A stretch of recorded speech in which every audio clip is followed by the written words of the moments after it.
नमस्कार, बहुत स्वागत है आपका अपना एमपी के इस बुलेटिन में। मैं हूं आपके साथ ऋतु ज्ञानवानी। नमस्कार, मैं हूं आपके साथ अंशिका पाठक। बुलेटिन की शुरुआत करेंगे भोपाल से आ रही बड़ी खबर के साथ।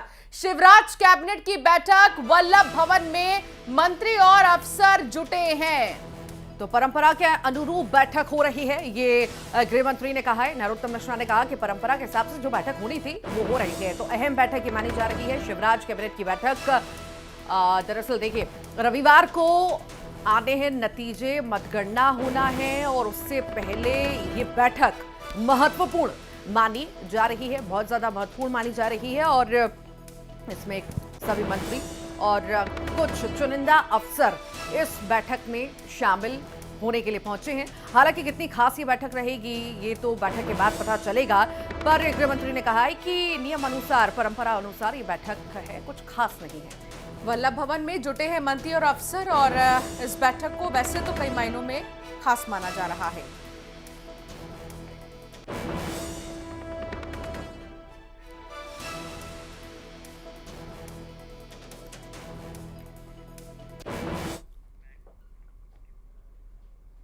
कैबिनेट बैठक में शामिल होने पहुंचे गृह मंत्री नरोत्तम मिश्रा ने दिग्विजय सिंह पर निशाना साधा और उन्होंने कहा कि दिग्विजय सिंह जब किसी मामले को लेकर आरोप लगाने लगे तो समझ जाइए कि ये हार का ठीकरा दूसरी चीजों पर फोड़ने की तैयारी कर रहे हैं। तो सियासी बयानबाजी और अब जो है कांग्रेस पर लगातार बीजेपी बयानबाजी तो करती है। इसी बीच गृह मंत्री ने बयानबाजी की है, दिग्विजय के लिए कई सारी बातें कही, निशाने पर लिया। क्या कुछ कहा, ये सुनते हैं। पुरानी है ये, ऐसा नहीं है कि पहली बार हो रही है, ये पूर्व की परंपरा है और उसी परंपरा के तहत एक अंतिम कैबिनेट होती है। वो है स्वाभाविक है, जब जब कांग्रेस हारती है तो कभी ईवीएम के सर पर ठीकरा फोड़ती है, कभी प्रशासनिक अधिकारियों पर छोड़ती है। जब इनका ऐसा बयान आ जाए तो मान लो कि कांग्रेस जा रही है। किसी एग्जैक्ट पोल की जरूरत नहीं, किसी परिणाम की नहीं। दिग्विजय सिंह का बयान काफी है परिणाम से। और इकबाल सिंह बैस को विदाई दी जा रही है। रिटायर हुए हैं मुख्य सचिव इकबाल सिंह बैस, मंत्रालय में उन्हें विदाई दी गई। समारोह का आयोजन किया गया, मुख्यमंत्री शिवराज सिंह मौजूद रहे। विदाई समारोह में मुख्यमंत्री मौजूद रहे। वीरा राणा अब एमपी की नई मुख्य सचिव होंगी। मुख्य सचिव का अतिरिक्त प्रभार संभालेंगी वीरा राणा। 30 साल बाद एमपी में महिला चीफ सेक्रेटरी और अब महिला के हाथों में कमान, महिला को जिम्मेदारी, वीरा राणा को जिम्मेदारी दी गई है। मुख्य सचिव का अतिरिक्त प्रभार संभालेंगी वीरा राणा और विदाई दे दी गई है, अंतिम विदाई भी दी गई है। पूर्व सीएस को इकबाल सिंह बैस को विदाई दी गई और बाकायदा एक आयोजन किया गया विदाई समारोह, जिसमें कि मुख्यमंत्री शिवराज सिंह चौहान भी शामिल रहे। आपको तस्वीर भी दिखा रहे हैं हम, शिवराज सिंह चौहान मौजूद रहे। 30 साल बाद ये बड़ी बात है कि महिला चीफ सेक्रेटरी नियुक्त हुई हैं।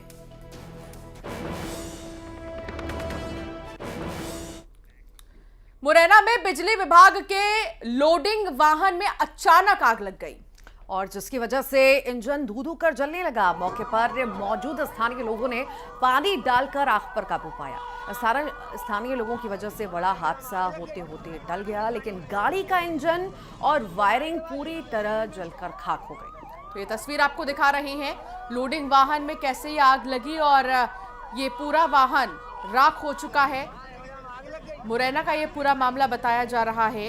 फिलहाल आप देखिए कि जो आसपास के लोग हैं उन्होंने किस तरीके से पानी डालकर आग को बुझाया है। लोगों की सतर्कता की वजह से कोई बड़ा हादसा नहीं हुआ, बड़ा हादसा होते होते टल गया।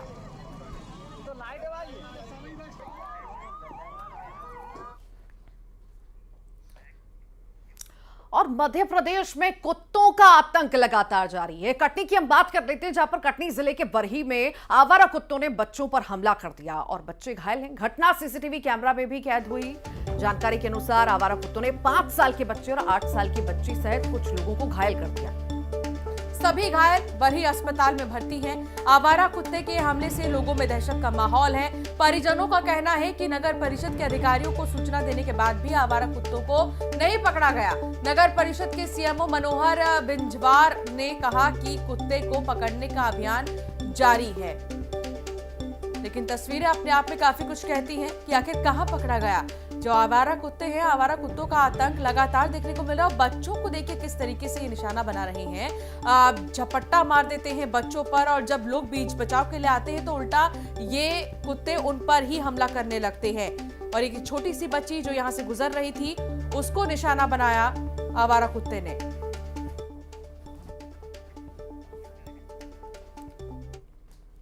कल कुत्ते ने काट लिया, घर के पास खेल रहे थे, मेरा बेटा था, ये मेरी भतीजी है।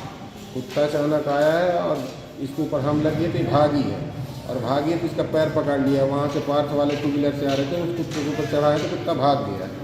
उसके बाद इसको हमने हॉस्पिटल लेके आया, यहाँ ट्रीटमेंट कराया, इंजेक्शन लगे हैं और इसको पट्टी कराने आज फिर आए। और उस कुत्ते की जानकारी हमने नगर पंचायत को दी। नगर पंचायत वालों के द्वारा केवल एक आदमी को भेजा गया, जो भी उसको पकड़ने में असफल हो गए। उसके बाद जानकारी ये लगी कि उस कुत्ते ने 3 लोगों को और काटा।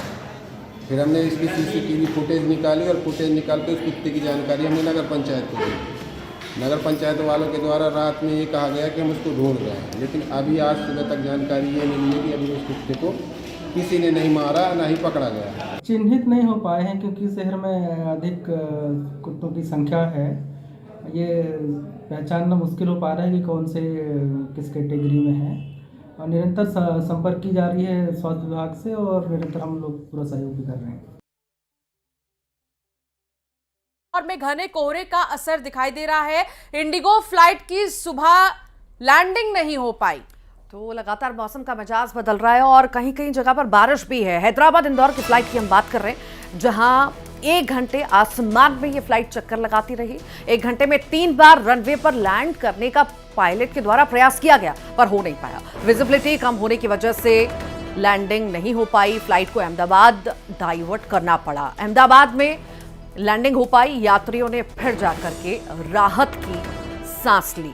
हालांकि बीते कुछ दिनों से पारा जो है इंदौर का गिर रहा है, जिसकी वजह से जो वाहन चालक है खासतौर पर उनको तो परेशानी हो ही रही है, लेकिन अब फ्लाइट को भी डाइवर्ट करना पड़ा।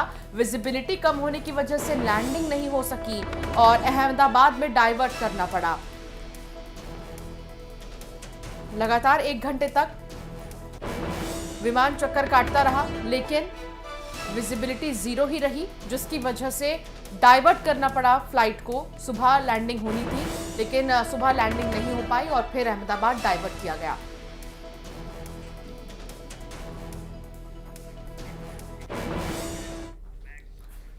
इंदौर से बड़ी खबर की हम बात करते हैं। एटीएम में लूट हुई है, कैमरे पर स्प्रे किया गया और एटीएम तोड़कर पैसा निकाल ले गए बदमाश। बैंक की बड़ी चूक इसमें सामने आई है। दरअसल 2 दिन बाद बैंक को इस बारे में, इस चोरी के बारे में पता चला। और जवाहर टेकरी के वन इंडिया एटीएम में ये घटना हुई है। 9000 हुए चोरी। चंदन नगर पुलिस आरोपियों की तलाश में जुटी हुई है। बैंक की बड़ी चूक सामने आई है, क्योंकि मॉनिटर नहीं किया जा रहा था कैमरों को, जिसकी वजह से जो बदमाश हैं, जो चोर हैं, वो आए यहाँ पर, उन्होंने स्प्रे किया कैमरे पर और फिर वो एटीएम में भरा कैश लेकर फरार हो गए। मिथिलेश संवाददाता साथ जुड़ गए हैं। मिथिलेश, क्या जानकारी मिल रही है? क्या अब तक पता चल पाया है ये लोग कौन थे? देखिए, आरोपियों की तलाश की जा रही है। पुलिस के लिए सबसे बड़ी चुनौती है उनकी पहचान करना है, क्योंकि ये आरोपी सातिर थे। एटीएम के अंदर दाखिल होते समय उन्होंने मुंह पे कपड़े बांध रखे थे। उसके बाद सीधा उन्होंने ब्लैक कलर का स्प्रे कैमरे के ऊपर उन्होंने मारा। उसके बाद जो चोरी घटनाओं को अंजाम दिया। गनीमत इस बात की रही कि बैंक की तरफ से जो जानकारी आएगी, उसी दिन 4.5 लाख रुपए कैश डाले गए थे, लेकिन निकासी के बाद मात्र 9000 रुपए ही बचे थे। 9000 रुपए एटीएम तोड़कर चोर लेकर भाग निकले हैं और आरोपियों की तलाश की जा रही है। जो बैंक की तरफ से बड़ी चूक सामने आई है कि घटना 2 दिन बाद पता चली है। जिस दिन ये घटना हुई थी उस दिन पुलिस को सूचना नहीं मिली। उसके दूसरे दिन जब बैंक की तरफ से कोई कर्मचारी वहां पे पहुंचता है, फिर वहां पता चलता है कि यहाँ पर एटीएम लूट की घटना हुई, एटीएम चोरी घटना हुई है। उसके बाद पुलिस को इन्फॉर्म किया जाता है, यानी 48 घंटे बाद पुलिस को सूचना मिली है। अब 48 घंटे बाद जो चोर है वो किस दिशा में गए, किधर गए, तमाम नेटवर्क को खंगाला जा रहा है। लेकिन एक बड़ी चुनौती है कि इनकी पहचान ठीक। करना मुश्किल है, क्योंकि ये सातिर थे, इन्होंने स्प्रे डाला, स्प्रे डालने के बाद चोरी घटना को बाकी अंजाम दिया। बैंक की यहाँ पर बड़ी लापरवाही सामने आई है। हालांकि देखने वाली बात होगी कि कब तक ये चोर पकड़ाते हैं और किस तरह की कार्रवाई होती है। बहुत बहुत शुक्रिया जानकारी को साझा करने के लिए। आगे बढ़ेंगे, श्योपुर से बड़ी खबर के इस वक्त हम बात करेंगे। 2 खाद गोदामों पर छापेमारी की गई है। कीमत से ज्यादा दामों पर ये खाद बेच रहे थे। बीती रात दोनों गोदामों को सील कर दिया गया। शिकायत सही पाए जाने पर सील किए गए हैं गोदाम। वीरपुर तहसीलदार सिद्धार्थ गौतम ने कार्रवाई की है। बीती रात दोनों गोदामों में जिस तरीके से शिकायतें मिली, इनको लेकर 2 खाद गोदामों पर छापेमारी की गई। फिर छापेमारी में काफी कुछ मिला है विभाग को। कीमत से ज्यादा दामों पर ये खाद बेच रहे थे। बीती रात दोनों गोदामों को सील भी कर दिया गया। सील करते वक्त की भी आपको तस्वीर दिखा रहे हैं। शिकायत सही पाए जाने के बाद गोदाम को सील किया गया है। वीरपुर तहसीलदार सिद्धार्थ गौतम ने यह कार्रवाई की है। धार में थार से स्टंट का वीडियो सामने आया है। वीडियो में एक युवक देवी जी मंदिर की सीढ़ियों पर अपनी कार को चढ़ा देता है। युवक के मंदिर की सीढ़ियों पर गाड़ी चढ़ाने का वीडियो अब देखिए वायरल हो रहा है। किस तरह से ये मंदिर की सीढ़ियों पर ये गाड़ी चढ़ाता हुआ नजर आ रहा है। स्टंटबाजी की तस्वीरें देखिए आए दिन अब तो सामने आती हैं और कार्रवाई भी होती है, पर शायद ऐसी कार्रवाई नहीं होती है जो मिसाल पेश करे, तभी शायद ये तस्वीरें हमें बार बार देखने को मिलती हैं। धार की तस्वीरें हम आपको दिखा रहे हैं जहां पर स्टंटबाजी की गई, सीढ़ियों पर थार कार को चढ़ाने का प्रयास किया गया। हालांकि थोड़ी सीढ़ियों पर ये गाड़ी चढ़ाई गई, उसके बाद फिर से रिवर्स ले ली गई। पर अब जब संज्ञान लिया गया है मामले में, तो देखने वाली बात होगी कि आखिर किस तरह का एक्शन इस पूरे ही मामले पर लिया जाता है।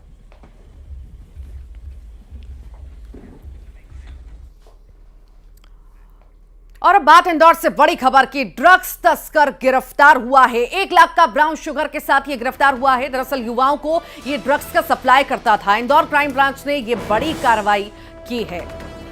तो इंदौर का ये पूरा मामला, ड्रग तस्कर को गिरफ्तार कर लिया गया है।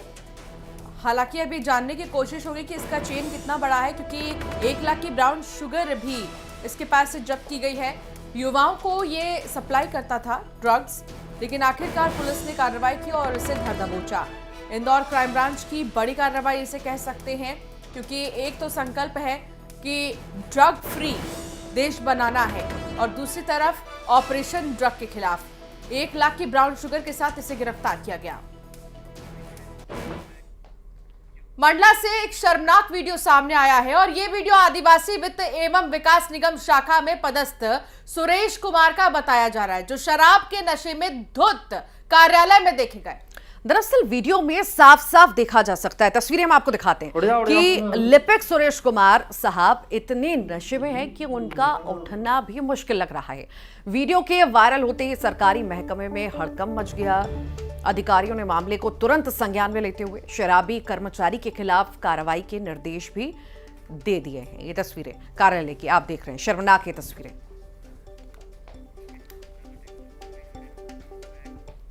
सागर से बड़ी खबर की अब बात, टैंकर में भीषण आग लगी है। नेशनल हाईवे 44 पर टैंकर में यह आग लगना बताई जा रही है और आग ने देखते देखते विकराल रूप भी ले लिया।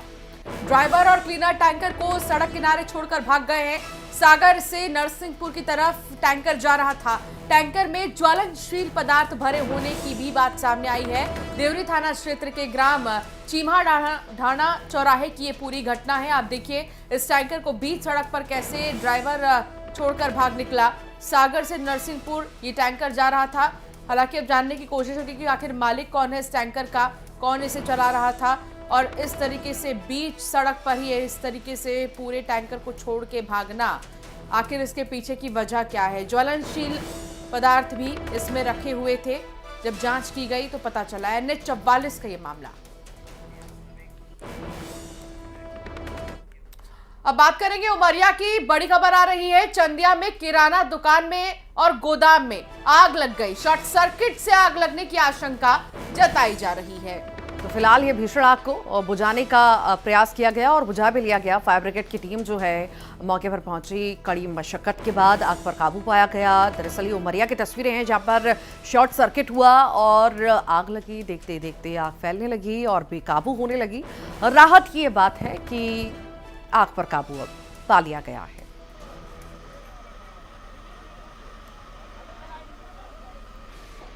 तस्वीर आपको दिखा रहे हैं, गोदाम और दुकान दोनों में ही आग लग गई है। लाखों का सामान रखा था, जलकर राख हो चुका है। उमरिया में ये गोदाम था। शॉर्ट सर्किट की वजह से आग लगने की आशंका जताई जा रही है, लेकिन पूरे तरीके से ये पुख्ता नहीं हो पाया है कि आखिर क्या शॉर्ट सर्किट ही वजह है। सिर्फ आशंका जताई जा रही है कि शॉर्ट सर्किट की वजह से आग लगी होगी।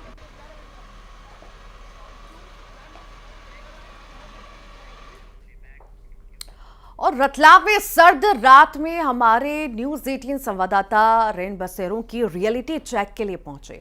क्या बेसहारों को सहारा मिल रहा है, ये रिपोर्ट देखिए।